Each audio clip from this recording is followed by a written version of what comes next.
About 2 months ago, I got sick with a very bad case of bronchitis. I was off my feet and in bed for about 10 days. I still haven't fully gotten over it, so if any of you out there have any home remedies, I'm all ears. Just keep in mind, it has to be kosher, so I can't use ingredients like horns of a unicorn or dragon tails. Now, while I was sick, in the evenings, my wife and my children were around to cheer me up. But during the day, I was alone. And by the 4th or 5th day, I was going stir crazy. I would have paid somebody to come visit me. Interestingly, this week's Torah portion has the first scene where someone is sick with an illness. Joseph, is told that his father Jacob, Yaakov, has taken ill, and so he goes to visit him. Now you'll say, 1 second, wasn't Abraham sick? Didn't God send those angels to visit him? No, he was weak from a wound, from his circumcision. He wasn't sick with an illness. Before Yaakov, somebody would, at the end of their life, sneeze and die. And that's why to this day we say things like, God bless you, when someone sneezes. Yaakov was determined to set his affairs straight, and in particular to bless and in some cases rebuke his sons before his death.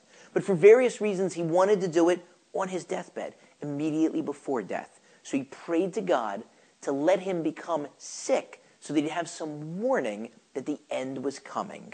And God granted his request, and he was the first person in world history to take ill before death. Since then, many, not all, but many people get that same benefit of some illness, some forewarning, so that they know that their time is drawing near and they can set their affairs in order and say their goodbyes and make peace with their friends and family and relatives and with God before they go. When you visit a sick person, whether it's on their deathbed or even any illness long before their death, you're doing a gigantic mitzvah. And it's twofold. You're doing a kindness for a fellow person, and you're imitating God. The Talmud tells us that even if you visit a person who's asleep, it's a mitzvah. Why? Because when they wake up and they're told that you came to visit, that will cheer them up.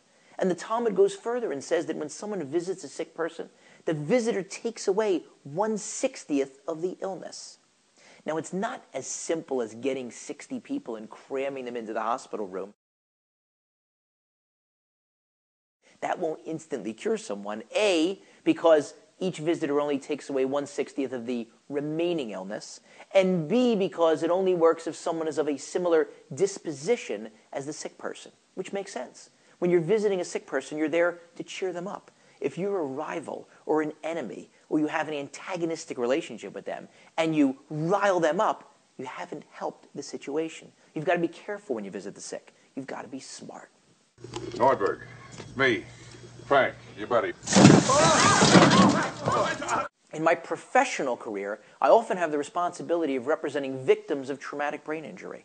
And while doing so, I came across some fascinating research. Scientists did some functional MRI studies of comatose patients. While they were doing these MRIs, they brought in family members and had the family members tell over to these patients in comas sad stories, sad memories from their pasts. And lo and behold, they found that the same areas of the brain that would activate or light up when a person's sad would light up in these patients with comas. And then they had the family members tell over happy stories, happy memories. And wouldn't you know it, the pleasure centers of the brain, the areas that light up or activate when someone's happy, lit up, suggesting that you could cheer up a person who's in a coma. If you can cheer up a person who's in a coma, obviously you can cheer up somebody who's awake. So maybe you can find some free time or make some free time to go visit a sick relative or friend or even stranger. Who knows? You may make their day.